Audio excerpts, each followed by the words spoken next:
ہمارے ادارے مقتدر جو طبقے ہیں، ہمارے لیڈران ہیں، وہ سن لے۔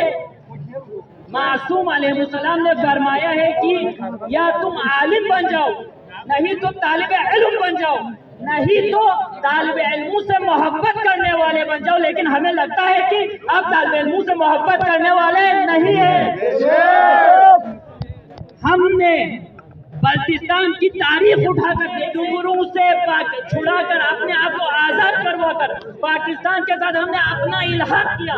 کرنے کے بعد بلتستان میں تعلیمی حوالے سے انقلاب کا سلسلہ بڑھتا چلا گیا، اور آج بلتستان میں، پورے بلتستان ریجن میں ایک یونیورسٹی جس کی بلڈنگ ابھی تکمیل کو پہنچی، لیکن اب تک آپ لوگوں نے اس کا روڈ نہیں بنایا، جس کی وجہ سے نہ صرف طلاب پریشان ہے، نہ صرف اساتذہ پریشان ہے، بلکہ ہمارے جو طالبات ہیں، مائیں بہنیں قوموں کی میراث ہوتی ہے، وہ قوموں کو بناتے ہیں، لیکن آپ کو تو قوموں کی ماؤں سے بہنوں سے محبت نہیں ہے۔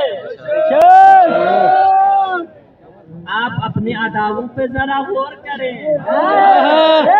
آپ اپنے اداؤں پہ، جو ہمارے انتظامیہ ہے، حکمران طبقہ ہے، چاہے وہ فارم میں ہو، اسمبلی میں ہو، جہاں بھی ہو، آپ اپنے اداؤں پہ ذرا غور کریں۔ ہم اگر عرض کریں گے تو شکایت ہوگی۔ ہم یہاں پہ روڈ پہ آنے پہ مجبور ہوئے ہیں، ہم مجبور ہوئے کہ روڈ پہ آ جائیں۔ ہم طالب علم ہے، دہشت گرد نہیں ہے، ہم لوگوں کو تنگ کرنا نہیں چاہتے۔ آپ نے مجبور کیا ہے کہ ہم لوگوں کو تنگ کریں، آپ نے مجبور کیا ہے کہ ہم روڈ بلاک کریں، آپ نے مجبور کیا ہے کہ ہم سڑکوں پر بیٹھ جائیں۔ تعلیمی ایشوز کو حل کرنے کے بجائے آپ نے ہمیں مجبور کیا ہے کہ ہم اپنے قیمتی اوقات کو روڈوں پر صرف کریں۔ یہ ہماری مجبوری ہے۔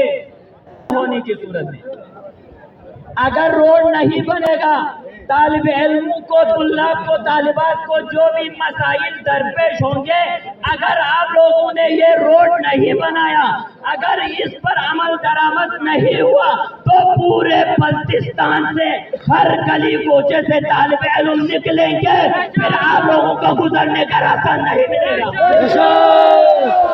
آپ لوگوں کو گزرنے نہیں دیں گے۔ یہ ہمارا مطالبہ ہے۔ قوت ہے تو ہمارے پاس حسینی قوت ہے، ہمارے پاس یزیدی قوت ہے تو ہمارے پاس اکبر جیسی صلاحیت موجود ہے۔ ہم ہر ظالم کا مقابلہ کرنے کے لیے تیار ہیں، ہم اپنے حقوق لینے کے لیے تیار ہیں، دونوں ہاتھوں کو اوپر اٹھا کے لبیک یا حسین، لبیک یا حسین، لبیک یا حسین۔